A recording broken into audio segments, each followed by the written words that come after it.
حضرت ابو ہریرہ رضی اللہ تعالی عنہ بیان فرماتے ہیں افضل الصلاۃ بعد الفریضہ صلاۃ اللیل، کہ نماز فرض نمازوں کے بعد اگر سب سے اہم کوئی نماز ہو سکتی ہے اللہ کے پاس جس نماز کا مقام و مرتبہ ہے وہ نماز تہجد کا مقام و مرتبہ ہے۔ کیوں نماز تہجد کا اتنا مقام کیوں؟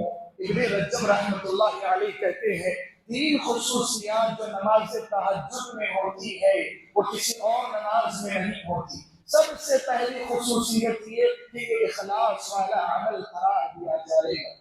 یہ آپ لوگوں کو دکھانے کے لیے نہیں کر رہے، لوگوں کی واہ واہی پانے کے لیے نہیں کر رہے، آپ رات کی تاریکیوں میں تنہائیوں میں کھڑے ہو کر نماز پڑھ رہے ہیں، آپ کو کوئی دیکھنے والا نہیں، کوئی پہچاننے والا نہیں، اللہ کے علاوہ آپ کی سرگوشی کو کوئی سننے والا نہیں۔ اسی لیے ابن رجب کہتے ہیں تہجد کی اہمیت اس لیے بھی ہے، اور اس لیے بھی ہے کہ تہجد کی نماز بڑی دشوار ہوتی ہے، مشقت بڑی ہوتی ہے۔ تہجد کی نماز 1 گھنٹہ کھڑے ہو جانا، 1.25 گھنٹہ کھڑے ہو جانا، گویا یہ امت کے پیروں کو توڑ کر رکھ دینے والا عمل قرار دیا جاتا ہے۔ نماز تراویح 5 منٹ بڑی ہو جائے یا چھوٹی ہو جائے تو لوگوں کے درمیان خوشی و غمی کے الگ الگ ماحول اور منظر دیکھنے کو ملتے ہیں، دشوار ہوتا ہے۔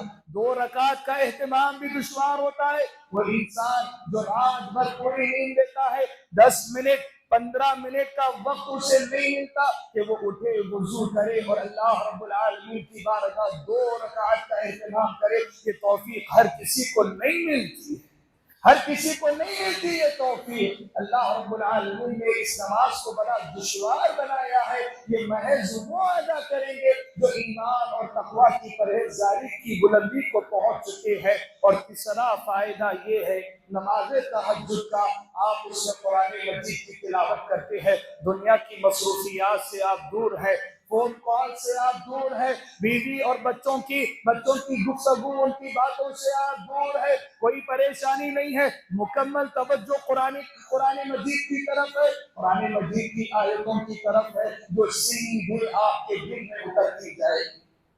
اسی لیے نماز تہجد کا اہتمام بہت زیادہ کرنا چاہیے۔